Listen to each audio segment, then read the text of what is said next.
Hello YouTube, and welcome back to me working on this $20 axe. We've got $100 worth of labor into it. Just kidding, but what a mess.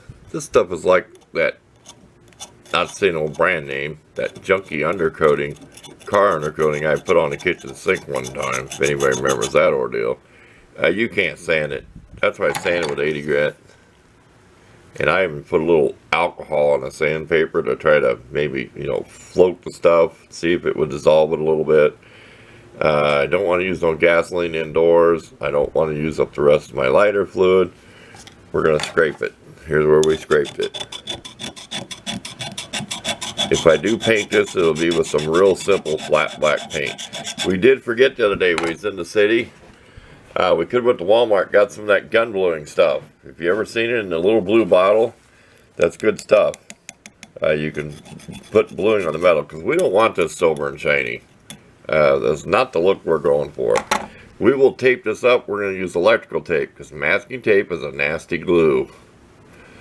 All that work putting linseed oil, we're going to use just electrical tape, way down here, away from our work area. So stay tuned. We're going to try to keep this a short video. If we may not include the sharpening, that might be another video of sharpening it with a file. But this is just going to be removing the factory paint, tar, whatever they call it on here. Man, this is nasty. It is. I got to say that. I'm not putting down the company or nothing, but man, come on. Imagine going through wood with that gooey stuff, what it would be like trying to split wood. I mean, think about it. I can see somebody grabbing this with the handle the way it was.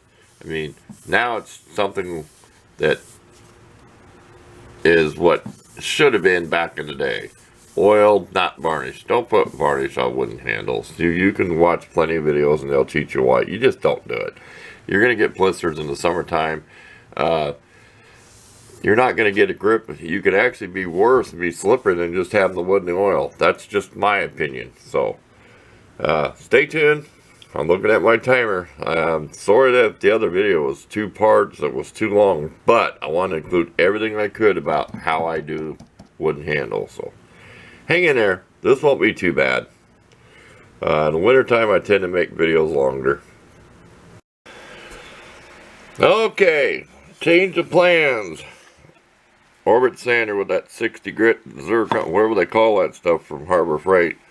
The stuff I use like on my machete, get that pebbly finish. This is going this way and this way, okay?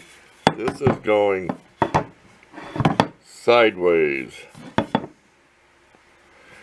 after I went this way. It's not getting hot. I know you're not supposed to take a grinder that way. And we're not worried about that edge. We bump this out here. We don't care. That's going to be filed. We're just do not want to change this. We had something set underneath here. Let me pause. Okay, we're going to call this good enough. It's just a tool to chop wood with. We did go to 120 on the Orbit sander, go different directions. Then we spent a long time with whatever, you can use WD-40 and 500 grit sandpaper, which you're not going to get a lot of these out unless you really spend a long time polishing. Let's get back here. Too shiny. Pulling out the camera. And that's good enough. We would like to put that gun blowing stuff on here. We really don't like it shiny, but as long as you oil it though. Oil the handle, put some linseed oil on here too. We're still working on the edge. See where it looks like a defect? That's from the factory. You try to stay exact the way the angle should be, and you got a defect in it, how they ground it. The same way over here. Over on the left. See if you can see it. See that?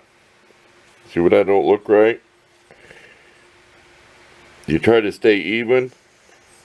And that's just a file. That's all we're going to use. We're never going to probably use one of those honing stones, looks like a hockey puck. Or no, we're probably never going to do that. Most things when I've ever had an axe, I just sharpen it with a file. It's just a tool. It's got to be good enough to split wood. This is kind of so-so. We use different grits on here. That stuff was nasty to get off. We took the 60 grit with that tarry stuff on here, and it just ruined one of the discs trying to get it off there. So that's still a mess. But like I said, that's just a pound width. We're not going for show. We're going for work. So thanks for watching.